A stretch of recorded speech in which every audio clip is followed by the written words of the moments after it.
तो दोस्तों जब से भारत के द्वारा एडिशनल 100 तेजस मार्क 1 ए एयरक्राफ्ट को खरीदने को लेकर इरादा जताया गया है, तब से एक बहुत बड़ा सवाल बना हुआ है कि क्या ये एडिशनल तेजस मार्क 1 ए एयरक्राफ्ट के वजह से तेजस मार्क 2 एयरक्राफ्ट के ऑर्डर के ऊपर असर पड़ेगा और क्या एडिशनल एयरक्राफ्ट को खरीदने का इरादा तेजस मार्क 2 एयरक्राफ्ट के कुर्बानी के साथ लिया जा रहा है। पर दोस्तों अब तक तेजस मार्क 1 ए एयरक्राफ्ट के जो एडिशनल ऑर्डर है इसे ही तेजस मार्क 2 एयरक्राफ्ट के एक बड़ा शत्रु के रूप में देखा जा रहा था, लेकिन हाल ही में इंडियन एयरफोर्स के पूर्व पायलट और पूर्व हेड टेस्ट पायलट के तरफ से एक ऐसा बयान दिया गया जिसके बाद तेजस मार्क 2 एयरक्राफ्ट के कुर्बानी का ये जो सवाल है ये और गहराते जा रहा है और साथ ही साथ इसमें अब AMCA एयरक्राफ्ट को भी जोड़ के देखा जा रहा है। दोस्तों अब सब लोगों को पता ही होगा कि इंडियन एयरफोर्स के एक बड़ा रिक्वायरमेंट को देखते हुए हिंदुस्तान एरोनॉटिक्स लिमिटेड और एरोनॉटिकल डेवलपमेंट एजेंसी के तरफ से ज्वाइंटली तेजस मार्क 2 एयरक्राफ्ट के रूप में एक मीडियम वेट फाइटर एयरक्राफ्ट का डेवलपमेंट किया जा रहा है और रिपोर्ट के मुताबिक इन एयरक्राफ्ट को लेके ऑलरेडी क्लियरेंस मिलने के बाद इसके जो प्रोटोटाइपों के निर्माण का काम है वो काफी हद तक आगे बढ़ चुका है और आने वाले सालों में मतलब शायद नेक्स्ट ईयर के अंत से पहले तेजस मार्क 2 एयरक्राफ्ट रोल आउट कर ले। और दोस्तों इसके साथ साथ इरादा यह भी जताया जा रहा है कि तेजस मार्क 2 एयरक्राफ्ट इस दशक के समाप्ति से पहले ही प्रोडक्शन में चला जाएगा और काफी बड़े मात्रा में मतलब करीब करीब 200 के संख्या में इन एयरक्राफ्ट को निर्माण करने का संभावनाएं हैं। पर दोस्तों अब डिफेंस सर्कल में ही इन एयरक्राफ्ट के डेवलपमेंट को लेके अलग अलग तरीके का चर्चा हो रहा है। बेसिकली दोस्तों चर्चा इस बात पे है कि क्यों इस तरीके के एयरक्राफ्ट का डेवलपमेंट किया जा रहा है जबकि भारत के प्रोजेक्ट में AMCA जैसे 5th जनरेशन के एयरक्राफ्ट भी है और इन्हीं कारणों की वजह से अब तेजस मार्क 2 एयरक्राफ्ट के डेवलपमेंट को लेके भी कई तरीके के सवाल उठ रहा है। और ऐसा ही एक सवाल उठाया गया है इंडियन एयरफोर्स के पूर्व पायलट और नेशनल फ्लाइट टेस्ट सेंटर के पूर्व head retired air commodore कामिरंदा मुदना Ponnappa के तरफ से अपने कुछ आपत्तियों को व्यक्त किया गया और उनका आपत्ति बेसिकली इन एयरक्राफ्ट के डेवलपमेंट को लेके है, जबकि इन एयरक्राफ्ट के डेवलपमेंट में डिले भी हो रहा है और इसका क्या प्राथमिकता है उसे लेके भी उनके तरफ से सवाल रखा गया। अब दोस्तों अगर देखा जाए तो तेजस मार्क 2 एयरक्राफ्ट को तेजस मार्क 1 एयरक्राफ्ट के बाद एक बड़े आकार के अधिक ताकतवर अधिक रेंज वाले और अधिक पेलोड वाले एयरक्राफ्ट के रूप में बनाया गया है जो कि तेजस मार्क 1 के मुकाबले में काफी ज्यादा हथियारों को कैरी कर सकता है। पर वहीं पे दोस्तों रिटायर्ड एयर कॉमोडोर पुनप्पा का मानना है कि तेजस मार्क 1 ए एयरक्राफ्ट ऑलरेडी तेजस मार्क 2 के कई तरीके के ऑपरेशनल रिक्वायरमेंटों को पूरा कर सकता है और इन एयरक्राफ्टों में तेजस मार्क 2 में इस्तेमाल होने वाले कई सारे सिस्टम्स और सब सिस्टम्स का इस्तेमाल किया गया है। तो ऐसे में एक और एयरक्राफ्ट के रूप में तेजस मार्क 2 एयरक्राफ्ट का डेवलपमेंट का जरूरत थी क्या है। एयर कॉमोडोर पुनप्पा का मानना है कि भारत को फिलहाल अपना जो फोकस है वो 5th जनरेशन के एयरक्राफ्ट मतलब AMCA जैसे एयरक्राफ्टों के डेवलपमेंट के तरफ केंद्रित करना चाहिए, क्योंकि फिलहाल जो रिक्वायरमेंट है वो 5th जनरेशन के एयरक्राफ्टों का है और भारत 5th जनरेशन के एयरक्राफ्ट के रूप में AMCA जो एयरक्राफ्ट का डेवलपमेंट कर रहा है वो आने वाले समय में इंडियन एयरफोर्स के बड़े मात्रा के जरूरतों को पूरा करेगा। एयर कॉमोडोर पुनप्पा का यह भी मानना है कि तेजस मार्क 2 एयरक्राफ्टों में भारत की तरफ से जिन रिसोर्सेज का इस्तेमाल किया जा रहा है वो असल में AMCA जैसे एयरक्राफ्टों के डेवलपमेंट को और डिले कर सकता है। मतलब भारत अगर तेजस मार्क 2 जैसे एयरक्राफ्टों के डेवलपमेंट के तहत शायद आगे ना बढ़ता तो AMCA एयरक्राफ्ट शायद काफी पहले मतलब 3 से 4 साल पहले ही बन के तैयार हो जाता।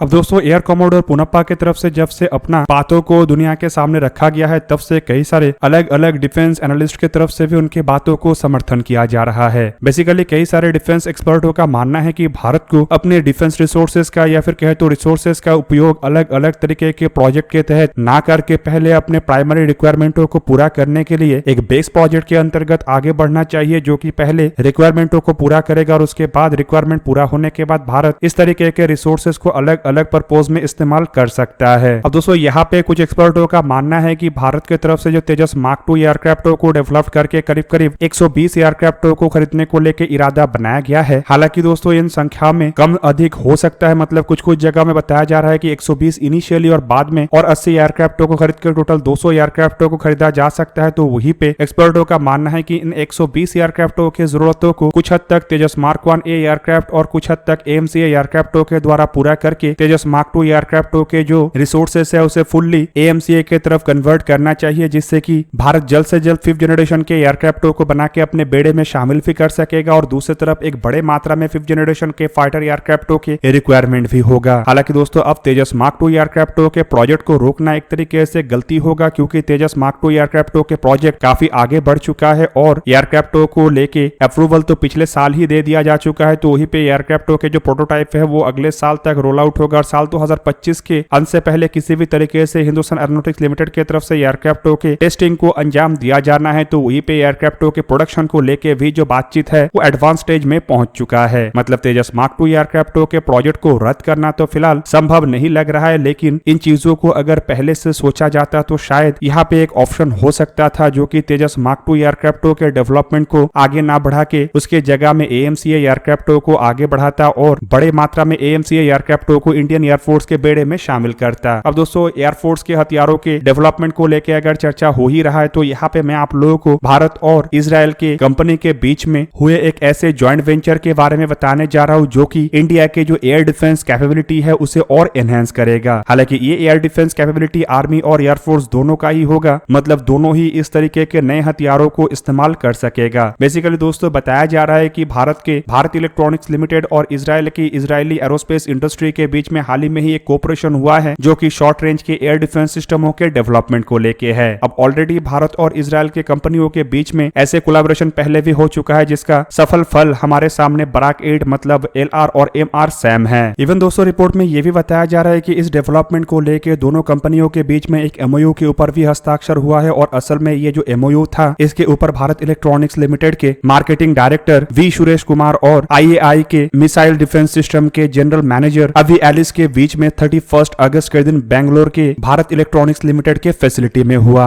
MOU असल में आत्मनिर्भर भारत के इनिशिएटिव को और मजबूत करने को लेके इजराइल के कोलैबोरेशन के तहत हुआ है और बताया जा रहा है कि इस MOU के अंतर्गत असल में एक शॉर्ट रेंज के एयर डिफेंस सिस्टम को तैयार किया जाएगा जिसका कि एक बहुत बड़ा रिक्वायरमेंट है। यहाँ पे आपके जानकारी के लिए बता दूं कि इंडियन आर्मी की तरफ से लंबे समय से ही ऐसे शॉर्ट रेंज एयर डिफेंस सिस्टमों को खरीदने को लेकर तैयारी किया जा रहा था जो कि गन और मिसाइल दोनों से ही लैस हो। एक समय तक तो इंडियन आर्मी की तरफ से इन सिस्टमों को खरीदने को लेके साउथ कोरिया के सिस्टम को मतलब K-30 बिहू को ऑलरेडी चुन लिया गया था, लेकिन उसके बाद रशिया की तरफ से एक ऑब्जेक्शन रेस किया गया जिसके बाद ये समझौता नहीं हो सका। बेसिकली दोस्तों बताया जा रहा है कि इंडियन आर्मी के बेड़े में काफी पुराने ऐसे air defence gun missile system है जिसे कि इंडियन आर्मी लंबे समय से रिप्लेस करना चाहता है, लेकिन अब इसके काफी हद तक जो जरूरत है वो भारत अपने बलबूते पे तैयार कर चुका है, लेकिन एक प्रॉपर सिस्टम को तैयार करने के लिए अभी भी भारत को समय लगेगा या फिर कहे तो भारत को अन्य कंपनी का मदद का जरूरत है। अब ऐसे में इजराइल के साथ जो MOU के ऊपर हस्ताक्षर किया गया है ये बेसिकली भारत इलेक्ट्रॉनिक्स लिमिटेड को स्वदेशी तरीके से बनाए हुए ऐसे गन मिसाइल सिस्टमों के अलग अलग पार्ट्स को जोड़ के एक संपूर्ण सिस्टम बनाने को लेकर मदद करेगा। दोस्तों ऐसे short range gun missile defence system जो है ये असल में मिसाइल और ऑटोमेटिक गनों से लैस होगा जो कि 4 किलोमीटर तक गनों के रेंज के अंतर्गत दुश्मन के लगभग हर तरीके के हवाई टारगेटों को जहां पे न्यूट्रलाइज कर सकेगा, तो वहीं पे इसमें जो मिसाइल होगा वो इससे लंबे दूरी में दुश्मन के टारगेटों को निशाना बना सकेगा। और दोस्तों ऐसे जो सिस्टम है इसे मोबाइल बनाया जाना है, मतलब ट्रक के ऊपर या फिर कहे तो ट्रैक्ट चेसिस के ऊपर इसे माउंट किया जाना है ताकि ये इन्फेंट्री के साथ आगे बढ़ सके या मैकेनाइज्ड कॉलम के साथ आगे बढ़ सके। अब इजराइल के साथ समझौता हुआ है तो ऑब्वियसली वर्ल्ड क्लास हथियारों का ही निर्माण होगा, जिस तरीके से कि पहले भारत के द्वारा बराक सीरीज के अंतर्गत मिसाइल को बनाया गया और फिर उसके बाद इसका MR सैम और LR सैम मिसाइलों को तैयार किया गया। दोस्तों आप लोगों को क्या लगता है कि भारत को तेजस मार्क 2 एयरक्राफ्टों का कुर्बानी देके AMCA एयरक्राफ्टों के ऊपर अपने फोकस को और पहले ही केंद्रित कर लेना चाहिए था, या फिर जिस तरीके से तेजस मार्क 2 एयरक्राफ्टों को बनाया जा रहा है उसी तर्ज पे इन एयरक्राफ्टों को बनाना जरूरी था? कमेंट करके अवश्य बताइए। दोस्तों आज के इस वीडियो को यही पे ही करते समाप्त, किसी और एक दिन किसी और एक वीडियो में मिलेंगे, तब तक के लिए जय हिंद, वंदे मातरम।